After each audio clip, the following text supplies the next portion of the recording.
Jamaica and Belize, there are solar, wind, hydro, natural gas, biomass and fossil fuel resources available for energy conversion. In Belize, the dynamics of redefining the energy mix are inspired by opportunities to capitalize on market demand for energy exporting states. Fossil fuels will continue to be a part of the regional energy mix, and for oil producing and exporting territories within CARICOM, the aim is to capitalize on revenue earning opportunities. In Belize, which is very rich in natural resources, including fossil fuels, biomass, solar and hydro, government aims to expand its energy generating capacity and its distribution capability to increase revenue. We have a very small population. Our energy use is very low, but we have abundant natural resources. We are rich in natural resources. We have rivers, we have abundant biomass, we have good solar, we have some good sites for wind, we have some good sites to do solar. And so Belize has abundant renewable resources. But we have a very small market. And so in a way, Belize is in a position to make energy an export industry. But then if we do that, then because we have these abundant resources, we need to strengthen the distribution system so that we are able to transport energy, our excess energy that we produce from here, to the rest of the region. The development of renewable energy resources will continue in conjunction with the inevitable use of fossil fuels, which provide valuable foreign exchange to Belize, and continue to be viewed as central to the power generating process in all the territories.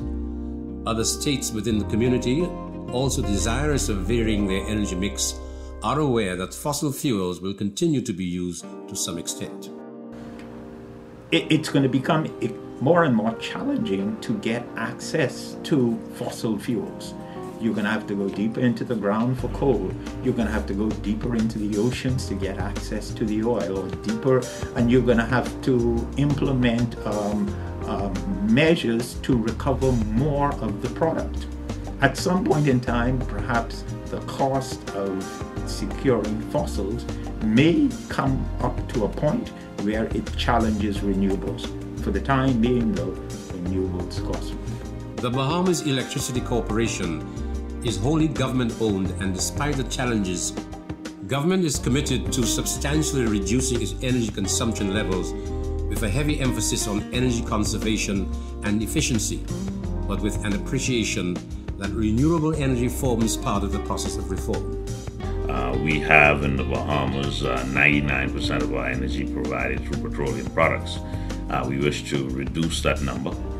We also would wish to reduce the consumption of energy in the Bahamas. We're preaching a message of conservation, and our key message from the National Energy Policy is we say 30-30 by 2030. Essentially, we want to reduce consumption by 30% by the year 2030, and we also want to introduce renewable energy to the level of 30% within our energy matrix. At the electricity utility provider in Jamaica, which is largely a privately owned entity, there is a demonstrated commitment to varying the energy resource base. The Jamaica Public Service Company sources its power from a mix dominated by fossil fuels, but including hydroelectric power and wind energy.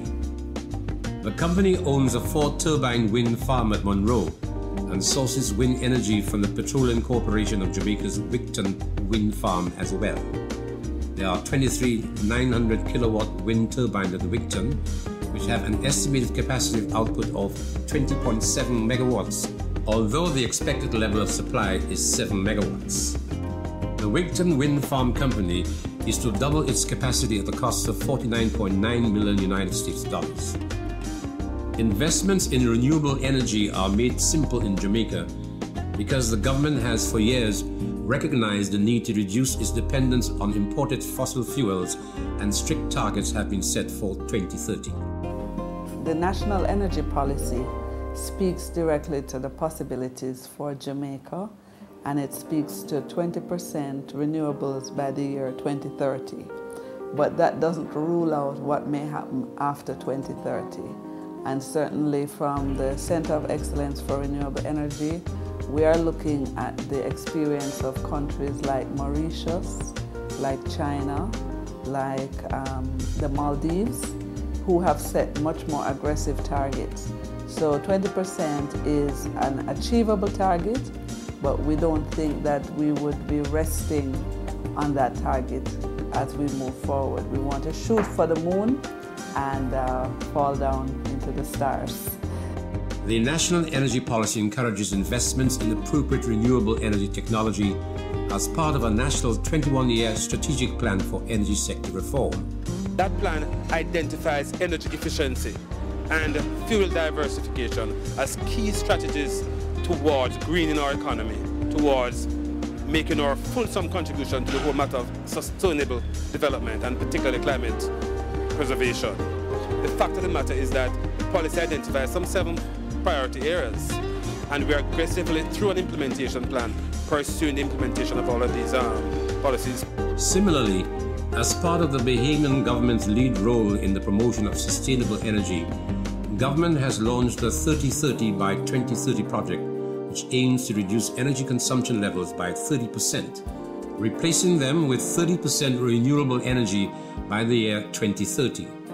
In the first phase, government distributed 270,000 energy-saving light bulbs across the Bahamas as a savings component of the project. And in the second phase, government has initiated a pilot program for the installation of solar water heaters in 34 affordable housing units.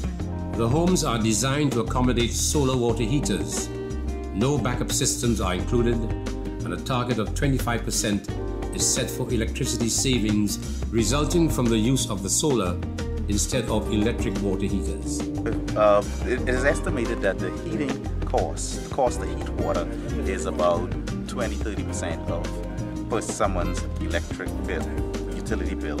And so if that is being met by solar means, it means that they could look at a savings of at least 25% in their light bill, which would translate into lower demand from DC, which would mean lesser fuel to be imported. The project is being supported by the Inter-American Development Bank. Government will meet the cost of the heaters and collect data from the project to measure the impact of the systems against traditional